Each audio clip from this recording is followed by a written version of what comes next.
Astaghfirullah. Assalamualaikum warahmatullahi wabarakatuh. Alhamdulillah wassalatu wassalamu ala rasulillah wa ala alihi wa sahbihi wa mawalah wa la hawla wa la quwata illa billahi wa ba'du. Alhamdulillah di malam hari ini kembali kita bisa duduk untuk bertolabul ilmi, dan kita masih meneruskan kajian kita, masih membahas tafsir dari surah Al-A'la. Dan kemarin kita sudah membahas ayat fadzakir in nafa'atidz dzikra sayadzakkaru may yakhsha wa yatajannabuhal ashqa alladzi yaslan naral kubra thumma la yamutu fiha wa la yahya. Fadzakir, maka berilah peringatan, karena terkadang peringatan itu mendatangkan manfaat. Kemarin kita sudah singgung tentang kalimat fadzakir, bahwa kita ini bagaimanapun tetap memerlukan nasihat dan juga mau'idhah serta peringatan dari saudara kita kepada kita. Karena manfaat mendengarkan peringatan itu sangat besar.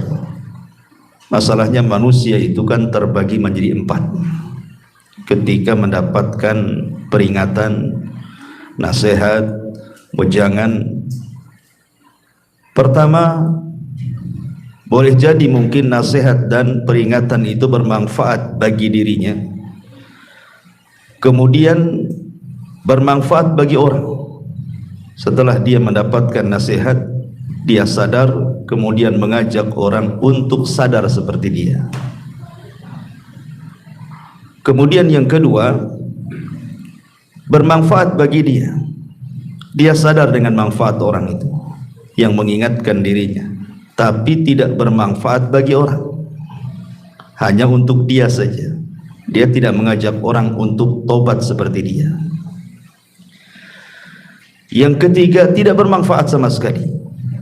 Peringatan orang itu tidak membawa manfaat bagi dirinya, apalagi membawa manfaat bagi orang lain. Kemudian yang terakhir, tidak memberi manfaat bagi dirinya. Anehnya, dia memberikan manfaat kepada orang lain. Saya contohkan biar mudah. Seseorang yang sadar ketika diberikan peringatan, kemudian dia sadar, dia tidak mau sadar sendiri. Umpamanya kepala rumah tangga tadinya jahat, dia bawa keluarganya ke neraka, kemudian mendapatkan hidayah karena mendengarkan peringatan, nasihat atau wejangan. Akhirnya dia ajak istrinya, dia ajak anak-anaknya, dia selamatkan semuanya. Dan ini masuk pada firman Allah Azza wa Jal, ku anfusakum wa ahlikum nar. Jagalah diri kalian dan keluarga kalian api neraka. Dan ini adalah orang-orang yang beriman. Yang kedua, ada yang bermanfaat bagi dirinya saja. Dia sadar, tetapi dia tidak mengajak orang. Kebenaran yang sudah dia terima itu hanya dia saja yang melakukannya. Dia tidak berani mengajak orang untuk hijrah sama seperti dia. Dan tentu sikap seperti ini tidak benar, karena Allah mengatakan dalam suratul Asr tentang kesempurnaan sifat seorang mukmin itu ada 4. Pertama ilmu, yang kedua amal, yang ketiga dakwah, dan yang keempat sabar. illal ladzina amanu artinya ilmu, wa amilus shalihat setelah punya ilmu dia beramal saleh, setelah beramal saleh dia wa tawassaw bil haq berdakwah, setelah dia berdakwah wa tawassaw bis sabr dia sabar. Ulama mengatakan urutan pertama dan yang kedua memperbaiki diri sendiri, tapi urutan yang ketiga dan keempat memperbaiki orang lain. Artinya ilmu juga harus didakwahkan. Ini yang kedua. Yang ketiga, ada yang sama sekali tidak bermanfaat.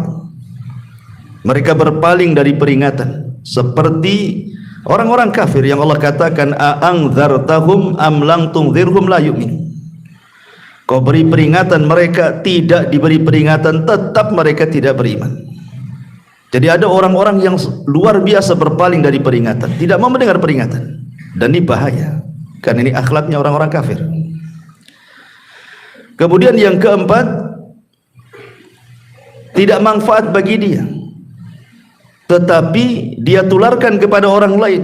Boleh jadi mungkin dia mendengar ceramah, peringatan, tidak boleh berzina, tidak boleh minum khamar, tidak boleh ini, tidak boleh itu. Tapi dia tidak manfaat, tetap saja minum, tetap saja zina, tetap saja dia berdusta dan begitu seterusnya. Tapi dia memperingatkan orang lain, jangan kalian zina, jangan kalian begini, begitu. Ya. Ini dikhawatirkan masuk lima taquluna ma la taf'alun.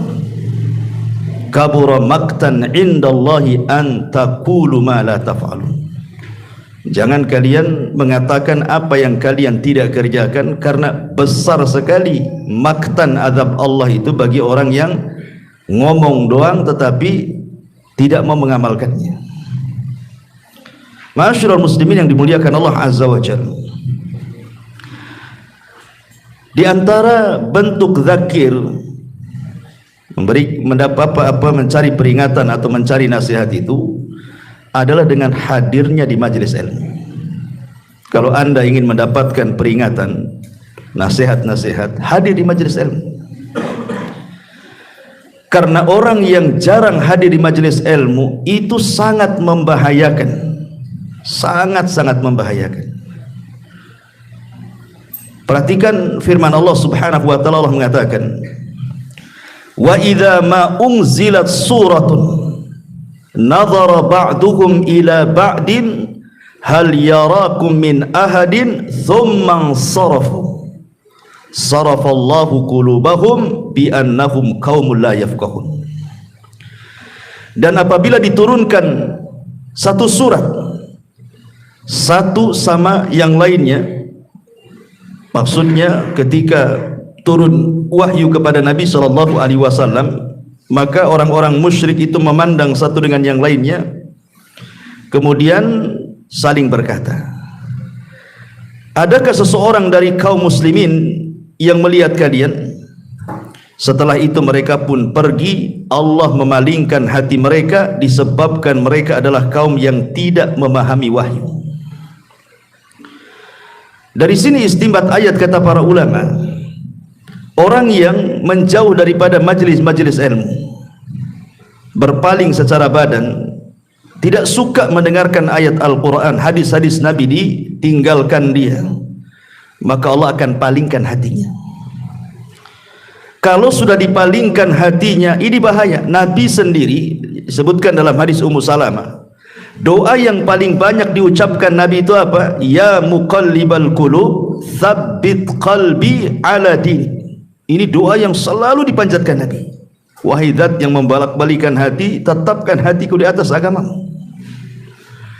Bagaimana kalau Nabi SAW saja yang menerima wahyu dari Allah? Itu pula doa yang selalu dibacakan Nabi SAW dalam kesehariannya. Padahal tidak mungkin Nabi sesat. Tetapi begitulah ibrah, pelajaran bahwa hati ini mudah berpaling. Makanya orang yang jarang hadir di majelis taklim itu membahayakan hatinya. Dia akan condong kepada kesesatan, condong kepada syahwat dan syubhat. Dari sini ada sebuah hadis dari Abi Waqid Al-Harith bin Auf radhiyallahu anhu. Nabi SAW pernah suatu ketika menyampaikan pengajian, ceramah seperti ini. Datanglah 3 orang masuk ke majelis Nabi. Yang satu mendekat kepada Nabi, yang satu menjauh dari Nabi, duduk paling belakang, yang satu pula berpaling, tidak mau hadir, pulang. Setelah kemudian selesai ngaji, Nabi SAW mengatakan kepada para sahabatnya, ala ukhbirukum bin nafari thalatha, maukah kuhabarkan kepada kalian tentang 3 orang yang tadi masuk ke masjid itu. Kemudian Rasul mengatakan, amma ahaduhum fa'awa ilallah fa'awahu Allahu ilaih, wa ammal akhar fastahya Allahu minhu, wa ammal akhar fa'arad, di sini sahihnya fa'aradallahu anhu. Adapun yang pertama yang masuk ke majelis duduk paling depan, berarti dia mencari perlindungan Allah, Allah lindungi dia. Adapun dia masuk cari tempat duduk paling belakang, padahal di depan masih kosong, dia malu-malu, Allah pun malu dengan dia.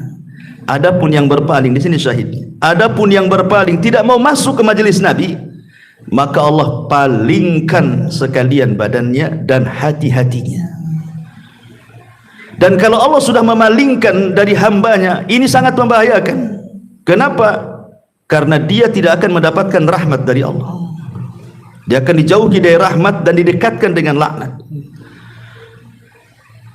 Dan pada hari kiamat Allah tidak akan memandang dia. Allah akan palingkan wajahnya dari dia. Dan kalau Allah Subhanahu wa taala sampai memalingkan wajahnya dan tidak melihat kita, maka inilah Allah katakan wasayujannabuhal ashqa. Maka orang-orang yang mereka berpaling, yatajannabuha, menghindar, menjauh. Ha ini kembali kepada peringatan. Maka siapapun yang menjauh dari peringatan itu, kata Allah, al-ashqa, maka dia orang yang paling celaka. Dan lawan celaka itu bahagia. Tempat orang bahagia itu di surga, tempat orang celaka itu di neraka. Makanya Allah mengatakan alladzi yaslan naral kubra, yaitu orang-orang yang akan memasuki api neraka yang sangat besar. Kenapa di sini Allah mengatakan kalimat kubra, api neraka yang sangat besar? Menunjukkan ini bukan api dunia. Seandainya antum kumpulkan api dunia ini, semua antum kumpulkan satu dunia api ini, sak lahar-laharnya, kemudian barakinnya, api-api yang dalam lautan, yang dalam perut bumi, dikumpulkan semuanya, itu kecil dibandingkan dengan api neraka. Jadi di sini Allah sedang menceritakan tentang api neraka dan kengeriannya, yang Allah katakan tsumma la yamutu fiha wa la yahya. Selanjutnya di sana dia tidak akan mati dan tidak pula hidup, artinya tersiksa selamanya. Maka kajian di malam hari ini kita akan fokuskan mengenal neraka. Apa sifat-sifatnya? Bagaimana kengeriannya? Bagaimana azabnya? Apakah setiap mukmin juga ada yang masuk neraka? Apakah orang yang masuk neraka tidak akan keluar dari neraka lagi? Dan begitu seterusnya. Nanti kita akan bentangkan, kita akan kenalan seperti apa neraka itu. Ma'asyiral muslimin yang dimuliakan Allah Subhanahu wa taala. Ahli sunnah wal jamaah meyakini bahwa surga dan neraka itu keduanya sudah dicipta. Dan ini menyelisih keyakinan orang-orang Jahmiyah dan juga orang-orang falasifah ahli kalam, yang sebagian mereka mengatakan bahwa neraka belum tercipta, bahkan sebagian mereka mengatakan bahwa keduanya tidak kekal. Dan ini sangat bertentangan dengan banyak dalil. Tapi ada juga yang ekstrim seperti Khawarij dan Mu'tazilah. Kalau orang masuk neraka, dia tidak akan keluar darinya walaupun dia seorang mukmin. Kalau dia sudah masuk neraka, tidak akan keluar. Makanya orang-orang Khawarij ketika menghukumi para pelaku dosa besar, mereka mengatakan kafir di dunia, kekal di neraka. Tapi orang-orang Mu'tazilah mereka banci, Apabila ditanya tentang para pelaku dosa besar di dunia, mereka tidak katakan kafir, tapi tidak mengatakan mukmin juga. Manzilatun baina manzilataini, antara mukmin dan kafir, tapi di neraka hukumnya sama dengan khawarij. Kalau sudah masuk gak akan keluar lagi. Dan ini akan bertentangan dengan banyak riwayat tentang syafaat. Bukankah syafaat itu salah satunya yang menyelamatkan orang yang masuk neraka kan? Selama dia tidak musyrik, tidak kafir. Artinya selama mereka ahli tauhid yang ahli maksiat, hukuman mereka tahta masyiatillah, di bawah kehendak Allah Subhanahu wa taala, berdasarkan firman Allah Azza wa Jal, innallaha la yaghfiru an yushraka bihi wa yaghfiru ma duna dzalika liman yasha. Allah itu tidak akan mengampuni dosa syirik saja. Adapun selain syirik itu di bawah kehendak Allah. Allah mau langsung masukkan ke surga. Kalau Allah mau diadab di neraka, kemudian dengan syafaat dia diselamatkan. Atau kalau sudah tidak ada syafaat, maka mereka akan diselamatkan dengan rahmat kasih sayang Allah Subhanahu wa taala. Ma'asyiral muslimin yang dimuliakan Allah Subhanahu wa taala. Adapun apa itu definisi neraka itu? Ma'asyiral muslimin yang dimuliakan Allah Subhanahu wa taala, neraka itu disebutkan oleh para ulama darul adzab allati a'addaha Allahu lil kuffari wal munafiqina wal usati fil akhirati. Dia sebuah tempat yang penuh dengan siksaan di dalamnya, yang Allah peruntukkan untuk orang-orang kafir, Allah peruntukkan untuk orang-orang munafik dan orang-orang ahli tauhid yang bermaksiat. Itulah definisi neraka. Maka kebalikannya definisi sorga, darun a'addallahu lil muttaqin, sebuah tempat yang penuh dengan kenikmatan yang diperuntukkan untuk orang-orang yang bertakwa. Ma'asyiral muslimin yang dimuliakan Allah Subhanahu wa taala. Bicara lebih jauh tentang neraka, di mana letak neraka itu? Allah Subhanahu wa taala mengatakan ketika bicara tentang letak neraka, Allah mengatakan kalla inna kitabal fujjari lafi sijin. Sesungguhnya catatan orang-orang jahat, orang-orang fajir diletakkan di sijin. Artinya bahwa neraka itu berada di sijin. Sijin itu di mana? Di bawah dasar bumi yang paling dalam. Tentu maksudnya bumi bukan yang bumi yang kita pijak, tapi bumi kelak yang akan diganti di hari manusia dikumpulkan di padang mahsyar. Tapi kalau sorga di bawah arasy dan di atas sidratil muntaha. Jadi awalnya sidratil muntaha, baru sorga, akhirnya di bawah arsy Allah Subhanahu wa taala, karena arsy itu menjadi atap pelaponnya sorga yang paling tinggi, sorga Firdaus. Makanya ada istilah darajat, ada istilah darokat. Darajat itu maksudnya tangga ke atas, kalau darokat itu tangga ke bawah. Jadi sorga itu disebut darajat, tangga ke atas. Makin tinggi makin indah, makin tinggi makin mulia, makin tinggi makin hebat kenikmatannya. Kalau neraka darakat, makin rendah makin jahat, makin rendah makin menakutkan, makin rendah makin mengerikan, dan begitu seterusnya. Makanya ketika Allah Subhanahu wa taala bicara tentang orang-orang munafik, Allah mengatakan innal munafiqina fi darkil asfali minan nar. Orang-orang munafik itu diletakkan di intip neraka yang paling dasar, yang paling dalam. Kenapa? Karena munafik itu lebih bahaya dibandingkan kafir. Munafik itu bukan hanya sekedar kafir. Kalau kafir itu jelas, tapi munafik ini bukan hanya sekedar kafir, tapi dia kafir yang merusak Islam dari dalam, sehingga tidak jelas masalahnya. Makanya hukumannya lebih berat dibandingkan orang-orang kafir. Nanti kita akan jelaskan tentang tabaqatun nar, tingkatan-tingkatan neraka. Ma'asyiral muslimin yang dimuliakan Allah Azza wa Jalla, semua manusia pasti melewati neraka. Karena nanti pada hari kiamat neraka itu akan ditampakkan kepada kita. waji'a yauma idzin bi jahannam. Manusia akan ditampakkan jahanam, akan dibawa di hadapan mereka. Setelah itu Allah bentangkan jisrun. Jisrun itu jembatan titian siratal mustaqim, yang kalau jatuh dari jembatan itu dipastikan masuk jahanam. Semua orang pasti melewati ini, mukminnya, kafirnya, fajirnya, baiknya, semua akan melewati. Makanya Allah Subhanahu wa taala berfirman di dalam Al-Qur'an surah Maryam 7172, wa im minkum illa wariduha kana ala rabbika hatman maqdiyah. Allah mengatakan, dan sungguh kalian pasti melewatinya, dan itu keputusan yang tidak bisa dirubah dari Allah Subhanahu wa taala. Semua akan melewati neraka lewat titian itu.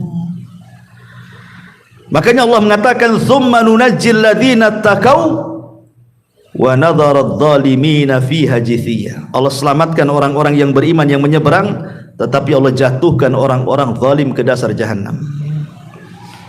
Bahkan dalam sebuah hadis yang dikeluarkan Imam Muslim, Nabi SAW mengatakan, "Tsumma yudhrabul jisru ala jahannam." Kemudian dibentangkan jembatan sirat di atas neraka jahanam. Wa tahillu syafa'atu, dan diperbolehkan syafaat pada waktu itu. Wa yaqulun, maka semua para nabi mengatakan, Allahumma sallim sallim, ya Allah selamatkan, ya Allah selamatkan umatku. Kila, kemudian dikatakan, ya Rasulullah, wa mal jisru, Rasul, apa sih titian itu? Qala, maka Rasul mengatakan, dakhadun mazillatun fihi khatatifun wa kalalibun wa hasakun takunu bin najdin fiha syaukatu yuqalu laha sa'dan. Ketika Nabi SAW ditanya tentang jembatan itu, maka Rasul menyebutkan sifatnya. Jembatan itulah tempat yang sangat licin, mudah menggelincirkan. Dia memiliki penyambar-penyambar dan kawat-kawat besi yang kokoh, seperti yang ada di Najd yang memiliki kawat-kawat besi yang disebut dengan sa'dan. Jadi ada kawat-kawat bengkok gitu, yang menyambar-nyambar gitu ya di jembatan itu. Kemudian kata Nabi SAW, fayamurrul mu'minuna qatarfil aini wa kalbarki wa karrihi wa kattairi wa ka'ajawidil khayli warrukabi. Kata Nabi SAW, kemudian kaum mukminin yang akan melewati di dalamnya, ada yang melewati dengan sekejap mata, ada yang seperti kilat, ada yang seperti angin, ada yang seperti burung yang terbang, ada juga yang berlari seperti kuda yang sangat kencang, dan ada juga yang seperti orang berkendaraan. Kata Rasul, fanajin musallamun wa makhdusun mursalun wa makhdusun fi nari jahannam. Kata Nabi SAW, adapun muslim yang selamat, ada pula yang disambar besi-besi penyambar lalu dilepas, dan ada pula yang terjerumus ke dalam neraka jahanam. Ma'asyiral muslimin yang dimuliakan Allah Subhanahu wa taala, tentu orang yang pertama melewati adalah Rasul kita, tidak syak lagi, baru umat Islam. Walaupun kita umat yang terakhir, tetapi justru yang pertama kali melewati jembatan itu, dan itu bentuk kemuliaan. Kenapa demikian? Karena usia umat kita ini tak panjang, hisabnya tak lama. Kalau usia umat dulu itu panjang-panjang, maka hisabnya lama, makanya didahulukan umat Islam. Dan ini kemuliaan bagi kita. Ma'asyiral muslimin yang dimuliakan Allah Azza wa Jalla, sebenarnya neraka itu cuma satu secara zatnya, tetapi muta'addidatun fis sifat. Zatnya satu, tetapi sifat-sifatnya berbilang. Makanya neraka itu ada istilah-istilah dalam Al-Quran. Ada namanya istilah al-hawiyah. Apa hawiyah? Hawiyah itu menunjukkan seseorang terjatuh dengan cara terlempar. Itu disebut hawiyah artinya. Sebagaimana Allah mengatakan, fa ummuhu hawiyah Wa ma adraka ma hiya narun hamiyah. Dan tahukah kamu apa itu neraka hawiyah? Ia adalah api yang sangat panas. Artinya ketika dia jatuh itu seolah-olah didorong, dilemparkan. Kemudian juga ada istilah ladha. Makanya Allah mengatakan kalla innaha ladha nazza'ata lisyawa. Dalam surah Al-Ma'arij 15-16 Allah mengatakan ladha. Apa sih ladha itu? Neraka yang apinya menyambar-nyambar, menyala-nyala, itu disebut ladha. Makanya Allah mengatakan sama sekali tidak, karena ia adalah neraka ladha yang akan mengelupaskan kulit kepala mereka. Kemudian juga ada istilah khutamah. Khutamah itu maksudnya melumat bahasa kitanya. Dan itu Allah katakan kalla la yumbadanna fi al-khutamah. Wa ma adraka mal khutamah narullahil muqadah allati tattali'u 'alal afidah. Betul-betul melumat sampai ke hatinya. Allah katakan sekali-kali tidak, pasti akan dilempar ke neraka hutamah. Dan tahukah kamu apa neraka hutamah itu? Yaitu api Allah yang dinyalakan, yang membakar sampai ke hati orang itu. Kemudian juga ada istilah jahannam. Tentu artinya jahannam itu api yang sangat panas sekali. Makanya Allah mengatakan ketika orang-orang munafik diajak jihad ke perang Tabuk, sebagian mereka menganggap ngapain jihad di musim panas, belum sampai udah kalah kita karena kepanasan. Maka turun ayat kul naru jahannam asyaddu harran law kanu yafqahun. Katakan ya Muhammad kepada orang-orang munafik itu, neraka jahanam lebih panas kalau seandainya mereka tahu. Kemudian juga ada istilah jahim. Dalam Quran itu ada istilah jahim. Jahim ini lebih panas dibandingkan jahannam. Sebagaimana Allah mengatakan fa amma man tagha wa atharul hayatad dunya fa innal jahima hiyal ma'wa. Adapun orang-orang yang melampaui batas dan lebih mengutamakan kehidupan dunia, maka neraka jahimlah tempat tinggalnya. Kemudian Allah juga mengistilahkan dengan kalimat sakor. Sakor itu membakar, ya. Allah mengatakan masalakakum fi sakor qalu lam naku minal musallin. Kenapa kalian sampai masuk ke neraka sakor? Maka orang-orang mengatakan karena dulu kami tidak pernah sholat. Kemudian juga ada istilah sa'ir, sebagaimana Allah mengatakan wa amman utiya kitabahu wara'a dhahri fasawfa yad'u thubura wa yasla sa'ira. Sa'ir itu artinya bukan hanya sekedar api yang menyala, tetapi berkobar-kobar sangat tinggi sekali. Apinya itu makin tinggi gitu. Itu disebut sakor namanya. Makanya Allah mengatakan adapun orang-orang yang diberikan catatan amal dari belakang punggungnya, maka ia akan berteriak celakalah aku, dan dia akan masuk ke neraka sakor. Kemudian juga ada istilah sijin. Sijin itu artinya penjara. Karena orang masuk neraka tidak mungkin keluar dari situ, seolah-olah dia masuk ke penjara api neraka. Makanya Allah mengatakan wa ma adraka ma sijin dalam surah Mutaffifin itu ayat 8, tahukah kamu apa itu sijin? Itulah sifat-sifat neraka, ya. Ma'asyiral muslimin yang dimuliakan Allah Subhanahu wa taala. Allah Subhanahu wa taala ketika menyebutkan kengerian neraka, ada istilah-istilah yang sangat menakutkan bagi neraka itu.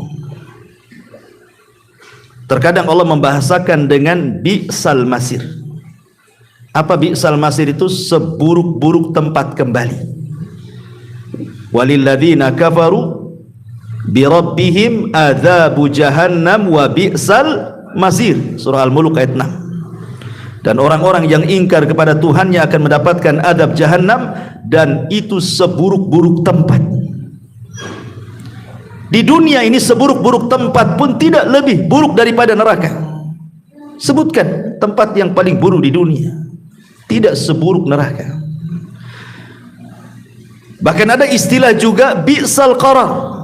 Sebagaimana Allah mengatakan jahannam yaslaunaha wa bi'sal qarar, Ibrahim 2:9. Yaitu neraka jahannam mereka masuk ke dalamnya, dan itu seburuk-buruk tempat kediaman, qarar. Ya.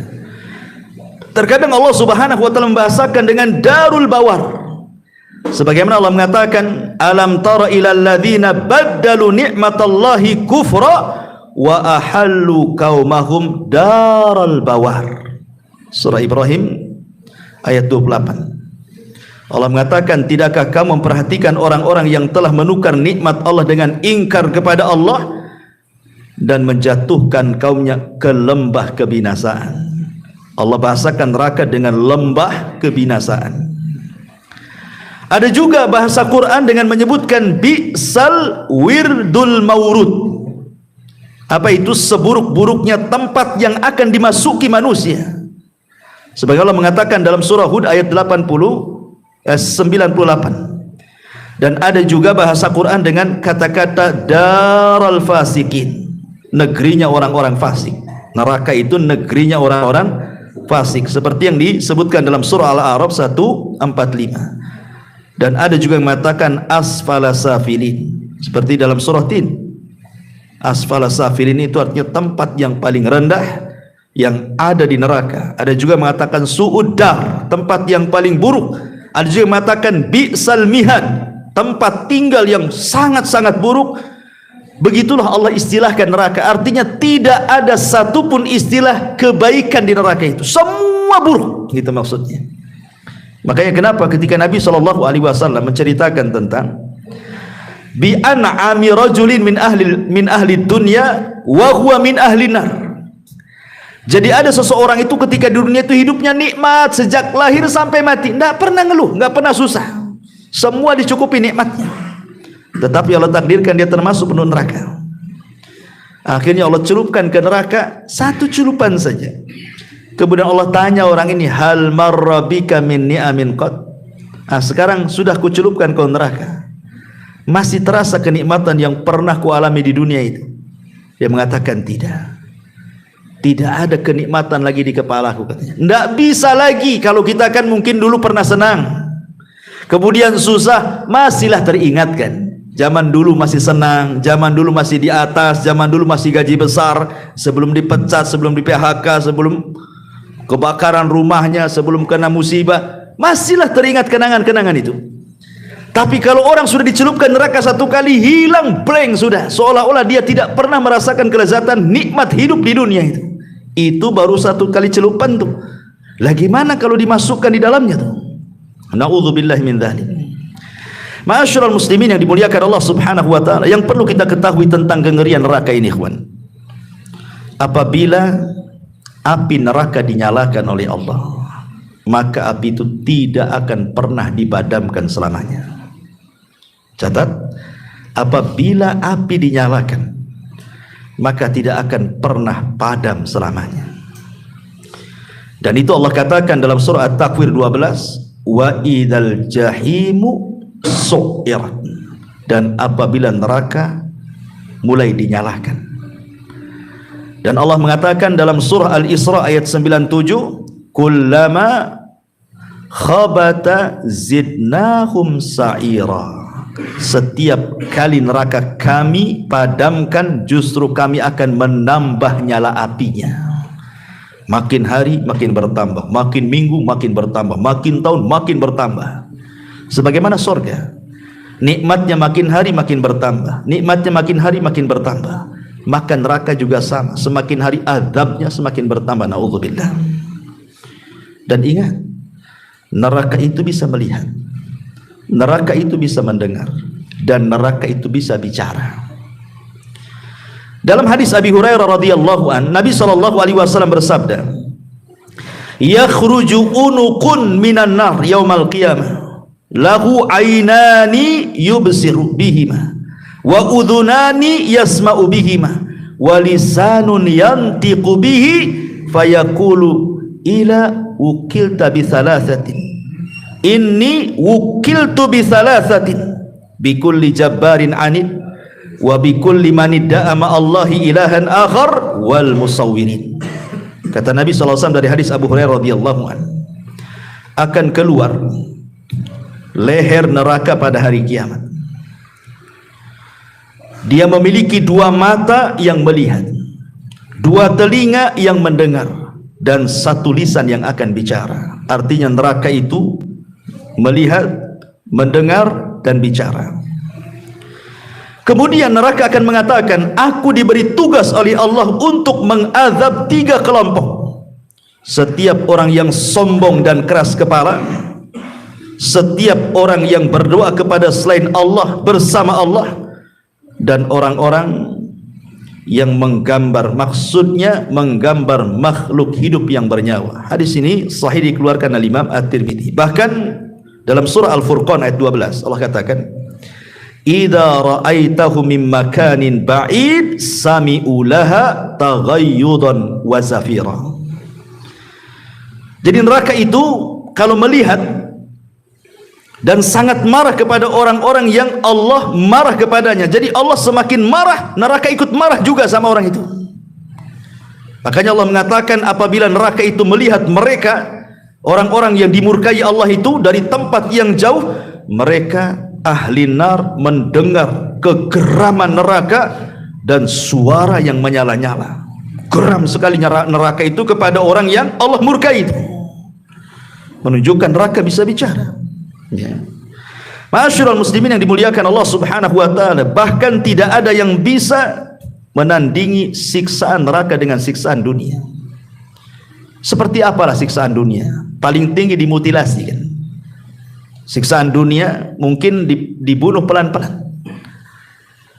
Sebenarnya orang kalau sudah mati dimutilasi nggak akan terasa dia, karena sudah tidak ada ruhnya kan, seperti perkataan Asma binti Abi Bakar kepada anaknya Abdullah ibn Zubair ketika dia ditangkap oleh Hajjaj ibn Yusuf, kemudian diikat di gerbang Madinah.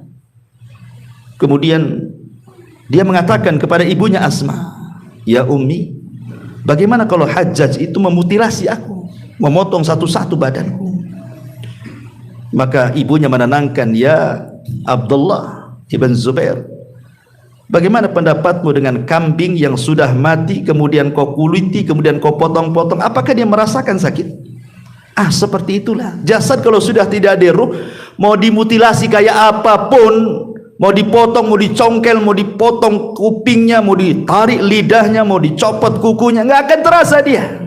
Kenapa? Karena ruhnya sudah nggak ada. Cuma nampaknya aja sadis kan itu ya, sadis sekali itu. Sebenarnya tidak, biasa saja.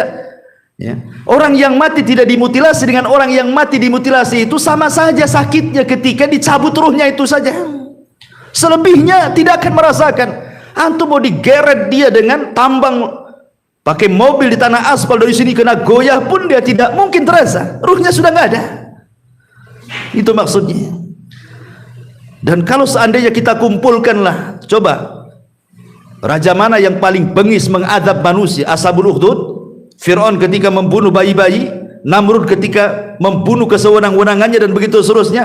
Tidak ada yang bisa menandingi siksaan neraka dibandingkan dengan dunia. Makanya Allah katakan dalam surah Al-Fajr ayat 25, fa yauma idzin la yu'adzibu adzabahu ahad. Pada hari itu tidak ada yang mengadab seperti adab Allah, nggak ada. Ya. Ma'asyiral muslimin yang dimuliakan, kenapa? Tadi saya katakan di awal, karena kalau Allah sudah mengadab, melupakan semua nikmat. Itu masalahnya. Kalau Allah sudah azab itu, nikmat semua dilupakan dia. Nikmat yang pernah dibayangkan di dunia itu, rasanya tidak pernah secuil kenikmatan pun dia rasakan. Saking kerasnya azab Allah itu. Ma'asyiral muslimin yang dimuliakan Allah Azza wa Jalla, bahkan saking kerasnya, terkadang sebagian mereka ingin menebus dengan orang-orang yang dicintainya. Kalau antum di dunia ada masalah dengan anak antum, kena kes, narkoba, masuk penjara, ada masalah, pasti antum ingin tebus anak antum.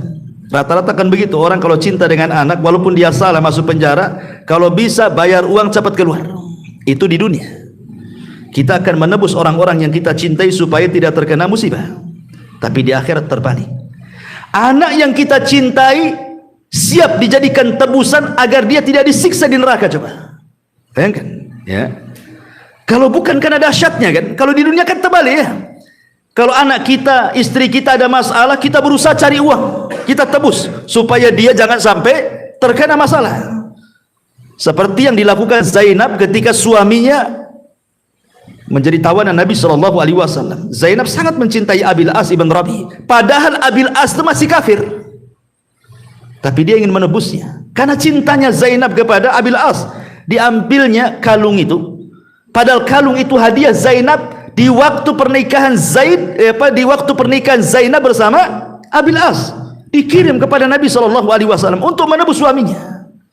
Ketika Rasul melihat kalung itu, dibolak-balik, terkadang dicium, kemudian menangis. Kemudian sahabat bertanya, ya Rasul, kenapa anda menangis? Gara-gara memegang kalung, katanya. Kata Nabi SAW, tahukah kalung ini? Kalung ini pemberian Khadijah kepada Zainab di malam hari pernikahannya. Kalau kalian mau, kembalikan kalung ini kepada pemiliknya, lepaskan Abil As, katanya. Itu di dunia. Kita pasti akan menebuskan orang-orang kita cintai. Di akhirat terbalik. Orang-orang kalau masuk neraka, kalau bisa saya keluar dari neraka, anak saya yang saya masukkan. Kalau bisa seperti itu, ditebus jatuh dia.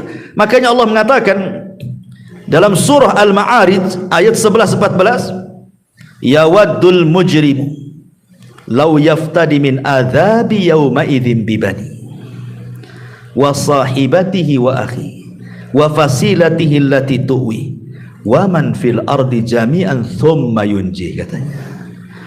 Orang-orang kafir berangan-angan nih, andai kata bisa menebus azab itu saat itu dengan anak-anak yang dicintainya, istri yang dicintainya, saudara laki-laki yang dicintainya, keluarga yang dicintainya, dan semua yang ada di permukaan bumi, kalau perlu dimasukkan ke neraka, dia yang keluar.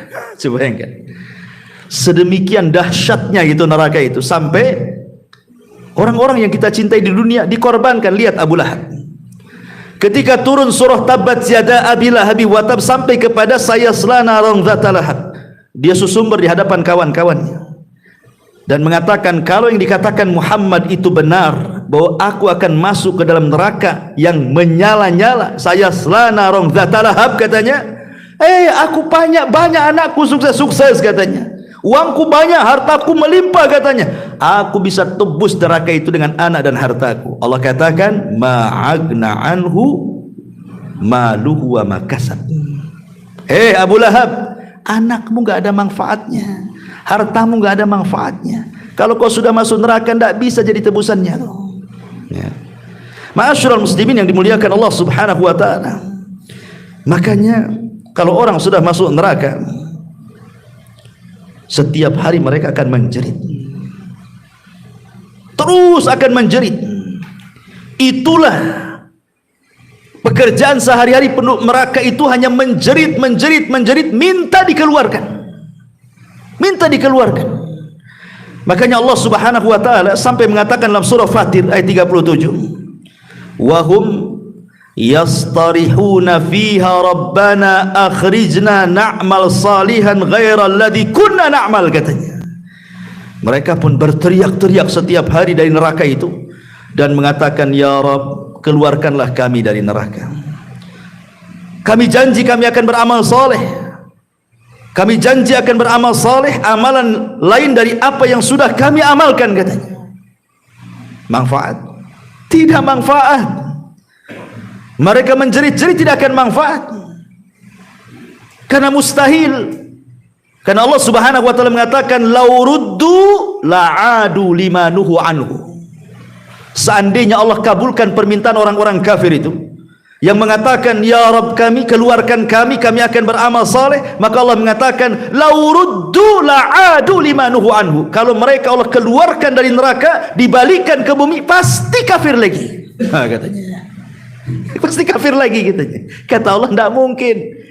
Kalian hanya ngomong aja nggak jelas. Kalau aku ambil kau, masukkan lagi, kuciptakan dunia baru, pasti kau kufur lagi dengan aku, kata Allah, katanya. Sudah di situ saja, katanya. Subhanallah. Ya. Sehingga sebagian mereka karena tidak digubris, mereka pun meminta kepada para malaikat penjaga neraka, malaikat Malik, agar meminta kepada Allah supaya mereka mati saja daripada hidup. Permintaan mereka, Setelah 1000 tahun mereka disiksa, kata para ulama. Ada yang mengatakan 100 tahun mereka disiksa di neraka. Mereka memanggil-manggil malaikat Malik, penjaga neraka.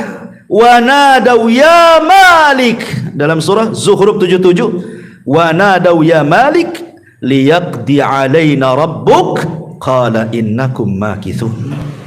Qala innakum makithun, katanya. Dan mereka memanggil, wahai Malik, hendaklah Rabbmu mematikan kami saja. Minta kepada Allah agar Allah itu mematikan kami saja di sini.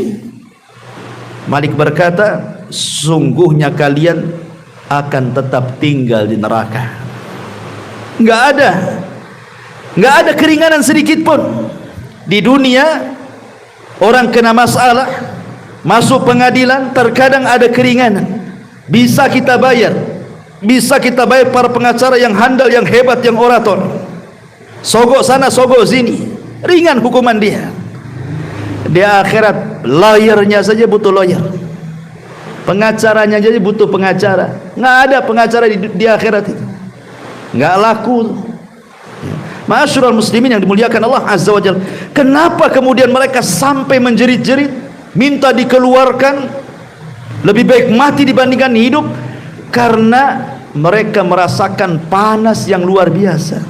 Antum jangan lagi di neraka, antum saya kurung di satu ruangan, atasnya pakai seng, pakai asbes, gitu kan?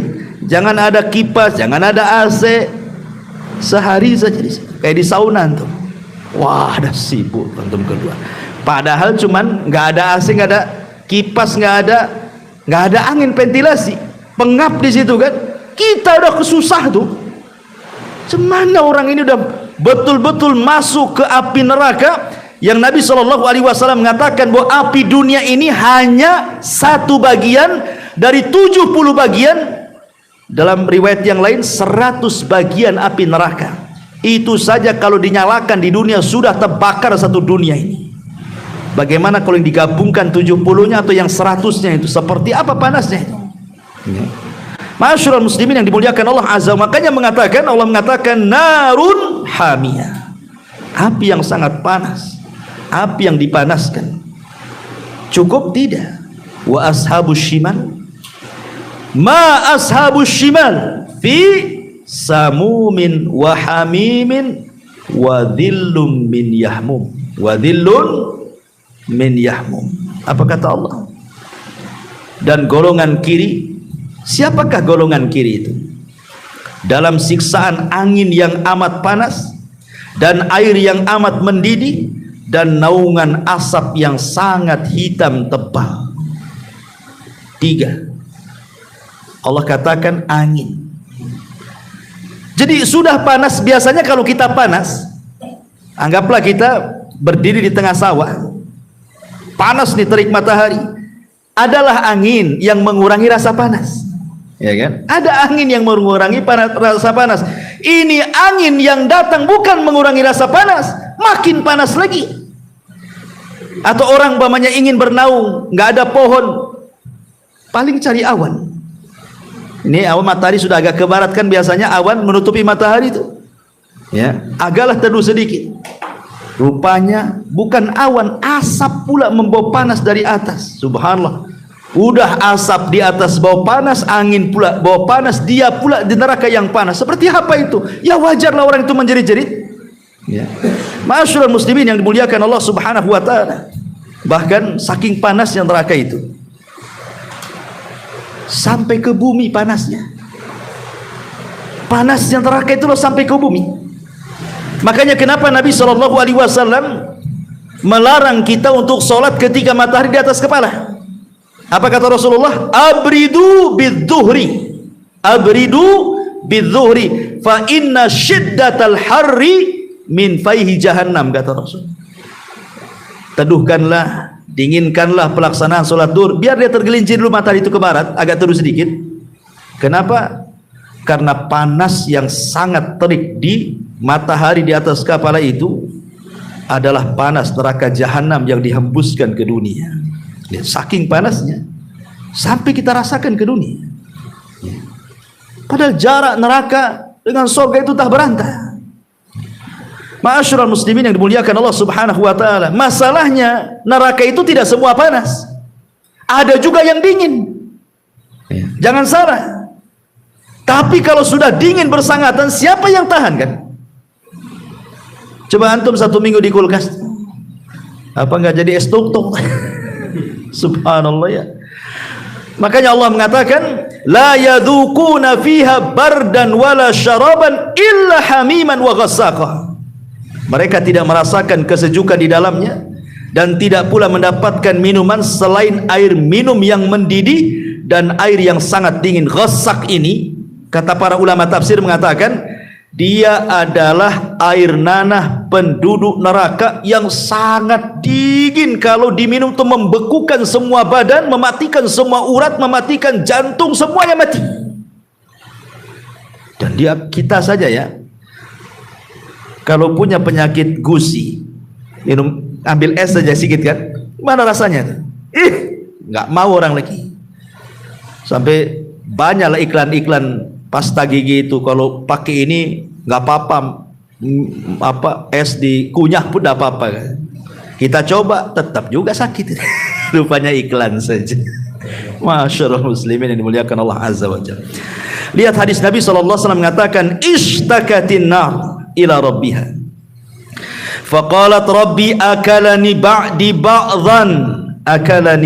ba'dan fa'adina laha binafasaini, nafasin fis syita wa nafasin fis sayfi, fa ashaddu ma tajiduna minal har wa ashaddu ma tajiduna minal zamharir. Neraka mengadu kepada Rabb. Neraka kan sudah saya katakan dia bisa bicara, dia mengadu tuh neraka itu sama Allah. Ya Rabb, sebagian kami memakan sebagian yang lain. Neraka yang dingin memakan neraka yang panas, neraka yang panas memakan yang dingin. Ya, bergaduh tuh dua neraka. Maka kemudian Allah berfirman kepada neraka, jika demikian maka engkau akan dapat bernafas 2 kali. 1 nafas di musim dingin dan 1 nafas di musim panas. Maka itulah panas yang paling panas dan dingin yang paling dingin. Kalau datang panas, itulah panas yang luar biasa. Kalau datang dingin, itulah dingin yang luar biasa. Dingin itu bukan berarti mengenakan, tidak. Terkadang lebih bahaya dibandingkan panas. Ya. Ma'asyiral muslimin yang dimuliakan Allah Subhanahu wa taala. Sementara kita tahu bahwa kalau antum zaman baheula, zaman dulu belum ada gas, baik listrik ataupun gas tabung, semua orang membuat perapian dengan kayu. Sibuklah orang ke hutan, sibuk orang ke kebun cari dahan untuk masak. Tapi bahan bakar neraka itu bukan dari kayu. Allah katakan, ya ayyuhalladzina amanu qu anfusakum wa ahlikum nara wa quduhan nas wal hijarah. Hai orang-orang yang beriman, peliharalah dirimu dan keluargamu dari api neraka yang bahan bakarnya, lihat, Allah dahulukan manusia dulu. Bahan bakar neraka itu manusia, baru setelah itu batu. Ya. Didahulukan manusia. Bahan pokok, bahan bakarnya neraka itu manusia dulu, baru batu. Ma'asyiral muslimin yang dimuliakan Allah Subhanahu wa taala, wajar kalau seandainya tidak ada raut kebahagiaan. Makanya Allah mengatakan tadi apa? Wasayujannabuhal ashqa. Ashqa itu orang yang paling celaka. Celaka itu lawan orang yang paling bahagia. Sehingga tidak ada penduduk neraka itu senyum, apalagi tertawa, apalagi bercanda, enggak ada. Penduduk neraka itu hanya bisa menangis dan menangis.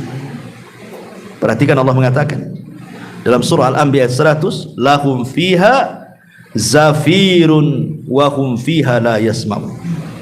Mereka merintih, menangis dalam api neraka dan mereka di dalamnya tidak bisa mendengar. Subhanallah, dihilangkan pendengarannya. Dari Abdullah ibn Qais radhiyallahu an, Nabi SAW bersabda, inna ahlan nar la yabkuna fin nar hatta law ujriyatis sufun fi dumu'ihim lajara thumma innahum la yabkuna dama ba'da dumu'i wa bimithli ma hum fihi. Subhanallah. Sesungguhnya penduduk neraka itu akan menangis di neraka seandainya perahu itu dijalankan di genangan air mata penduduk neraka, niscaya perahu itu akan berjalan di atasnya. Ketika mereka sudah tidak ada lagi air mata yang dikeluarkan, maka mereka akan menangis dengan tangisan darah sebagai ganti air mata mereka, karena sudah habis tangisannya, sehingga darah yang keluar, naudzubillah. Ya. Dan mereka setiap hari melolong, ikhwan, setiap hari menjerit, setiap hari melolong, sampai-sampai Abu Umamah Al-Bahili radhiyallahu an, dia mengatakan, aku mendengar Rasul bersabda. Jadi suatu ketika Rasul itu dibawa oleh dua malaikat ke atas, tinggi dalam tidurnya itu, dalam mimpinya dibawa dua malaikat, kemudian naik ke atas gunung. Sesampainya di atas gunung, kata Nabi SAW, idza bi aswatin syadidatin, tiba-tiba aku mendengar lolongan-lolongan orang yang menjerit kesakitan, kata Rasul. Kemudian Rasul mengatakan, mahadil aswat, suara lolongan apa ini wahai malaikat? Qalu, maka malaikat ini mengatakan, hada ghawa'u ahlin nar, ini adalah lolongan-lolongan penduduk neraka. Subhanallah, ya. Ma'asyiral muslimin, wajar kalau seandainya Nabi SAW ketika dimi'rajkan ke langit kemudian diperlihatkan neraka. Kemudian Rasul menceritakan di hadapan para sahabatnya sampai mengatakan, kata Rasul, walladzi nafsu Muhammadin biyadi, demi yang jiwa Muhammad di tangannya, law ra'aitum ma ra'aitu labakaitum katsiran wa la dhahiktum qalila. Kalau kalian tahu apa yang kulihat, pasti kalian sedikit tertawa dan banyak menangis. Kemudian ditanya Rasul, kau melihat apa? Maka Rasul mengatakan, ra'aitul jannata wan nar, karena telah diperlihatkan kepadaku sorga dan kengerian neraka. Subhanallah, ya. Ma'asyiral muslimin yang dimuliakan Allah Azza wa Jalla, di dunia terkadang kita takut dengan beberapa binatang, kecuali mungkin pawang, itu kan sedikit pawang binatang juga. Pamannya tiba-tiba di rumah kita ada ular. Orang kalau takut ular, padahal ular itu tidak berbisa sebenarnya, anggaplah ular hijau, ular apa gitu yang suka dimainin orang desa gitu ya. Tapi kalau orang takut ular, menjerit-jerit ya. Apalagi ular kobra kan, apalagi ular yang lebih daripada itu, apalagi ular sawah yang gede kan begitu ya. Tentu kita akan takut. Atau mungkin tiba-tiba di kamar kita itu penuh dengan kalajengking, saya kira antum akan lari. Rupanya penduduk neraka juga akan diberikan ular dan kalajengking neraka, bukan ular dunia, ular neraka, kalajengking neraka. Nabi SAW mengatakan dalam sebuah hadis yang dikeluarkan Imam Baihaqi dan disebutkan sahih oleh Syekh Nasiruddin Albani dalam kitabnya As-Sahihah, Rasul mengatakan bahwa jika ular di neraka menyengat satu gigitan akan menyebabkan panas demam selama 40 musim.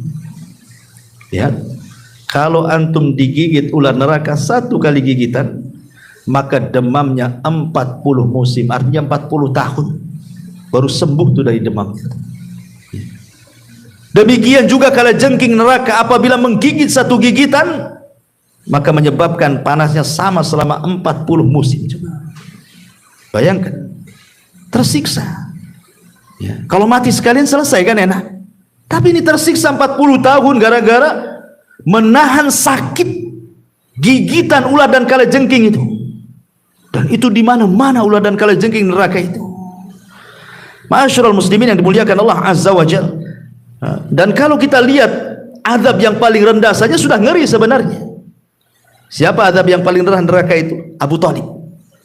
Ketika Abbas berdua bersama Rasul mengingat jasa-jasa Abu Thalib, tetapi kan Abu Thalib berarti kafir masalahnya. Jadi Nabi mengatakan, Abbas mengatakan, ya Rasulullah, apakah manfaat itu perjuangan Abu Thalib untukmu, katanya. Maka Nabi SAW mengatakan, ya, tadinya Abu Thalib itu harusnya digulung di ombak neraka, tapi ku mohon kepada Allah agar diletakkan di sendal neraka. Dari sini Rasul mengatakan, inna ahwana ahlin nari adzaban lahu na'lan wa syirakan min narin yagli minhuma dimaghuhu kama yaglil mirjalu ma yara anna ahadan asyaddu minhu adaban wa annahu la ahwanuhum adaba.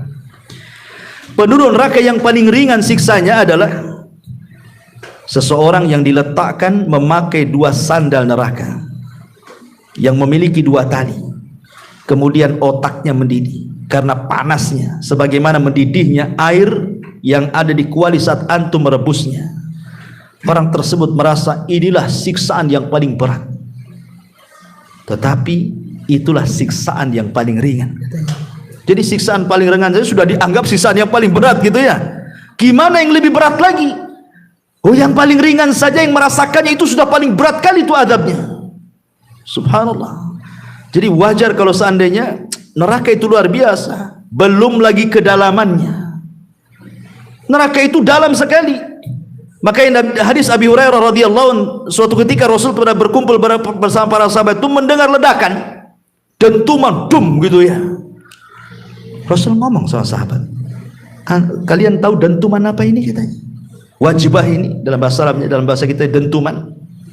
Sahabat mengatakan Allah wa Rasulullah alam, kami tidak tahu wahai Rasul. Apa kata Rasul?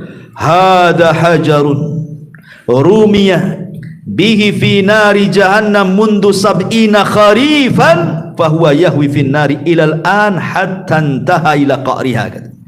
Itu batu segede unta kata Rasul, yang dijatuhkan dari titian kemudian jatuh sampai ke neraka jahanam, baru sampai di dasarnya 70 tahun lamanya. Bayangkan kalau orang jatuh dari titian itu, berarti 70 tahun melayang baru sampai di jahanam tuh. Saking dalamnya lembah itu. Antum jangan cerita, antum jatuh dari atap saja ber 3 meter. Sakitnya luar biasa. Ini 70 tahun baru sampai di jahanam, gimana ceritanya? Ya. Masyarul muslimin, dan orang yang masuk neraka itu banyak. Sampai-sampai dalam sebuah hadis Adam pernah dipanggil oleh Allah Subhanahu wa taala. Kemudian Allah mengatakan kepada Adam, "Ya Adam, akhrij bi'tsan nar." Adam, keluarkan dari turunanmu yang pantas masuk neraka katanya. Kemudian Adam mengatakan, "Wa ma ba'tsun nar?" Apa yang dimaksud dari umatku utusan-utusan yang akan masuk ke neraka itu ya Rabb? Qala, maka Allah mengatakan, "Min kulli alfin tis'umi'atin wa tis'atun wa tis'ina." Dari 1000 manusia keluarkan 999, masukkan ke neraka dari turunanmu, 1 masukkan ke surga. Subhanallah. Bandingan orang masuk surga dengan neraka itu 999, yang 1 masuk surga. Berarti kan penduduk neraka itu banyak, ya, banyak sekali penduduk neraka itu, karena bandingannya 1 banding 999. Kemudian Rasul sallallahu alaihi wasallam mengatakan, "Abshiru fa inna minkum rajulan wa min Ya'juj wa Ma'juj alfa."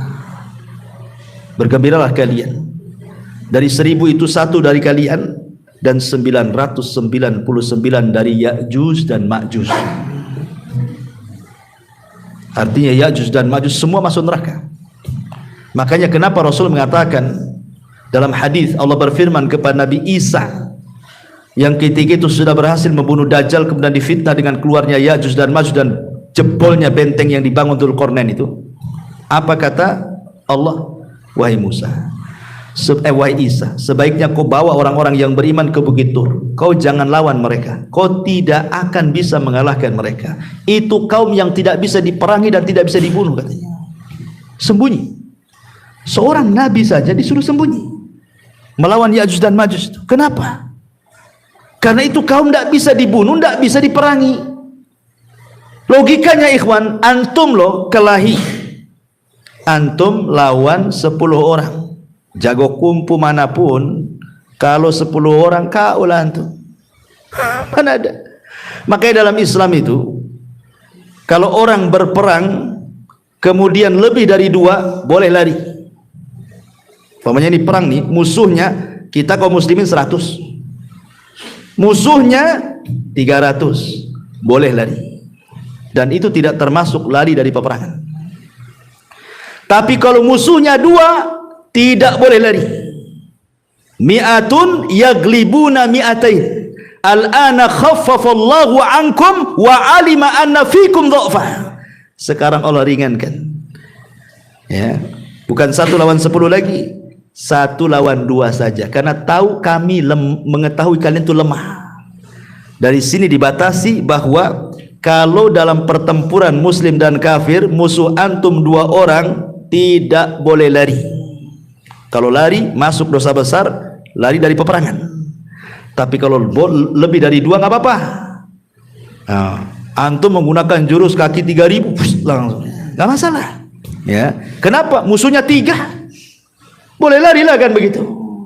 Karena yang tidak boleh itu cuma 2. Karena Allah mengatakan mi'atun yaglibuna mi'atain, 100 melawan 200, artinya 1 banding 2 kan gitu. Kalau 1 banding 2 nggak boleh lari. Ustaz, besar-besar loh badannya, nggak boleh lari. Apalagi kecil-kecil. Besar-besarnya nggak boleh lari kan itu. Di sini ma'asyiral muslimin, bagaimana kalau antum melawan 1 lawan 999? Menang gak tuh kira-kira? Yang dilawan 1 lawan 990 dipastikan kalah lah itu. Makanya jangan dilawan, sembunyi yang itu.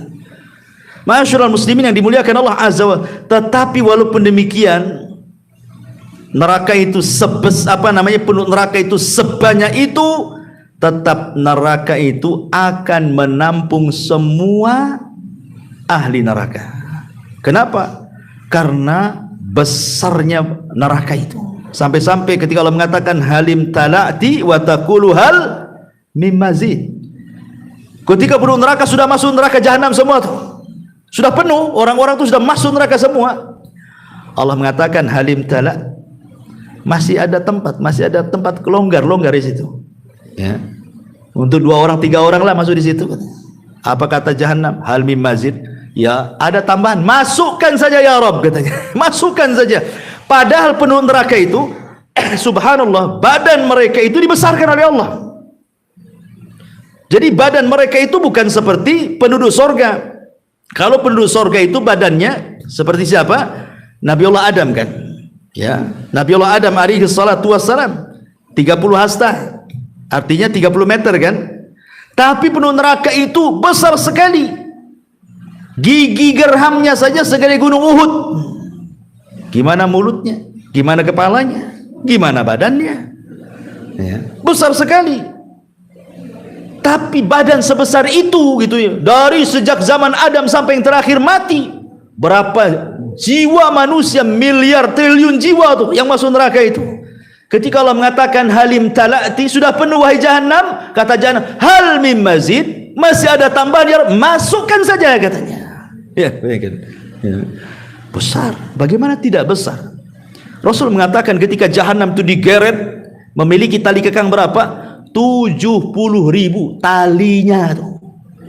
Setiap satu tali kekang yang memegang malaikat 70.000 malaikat.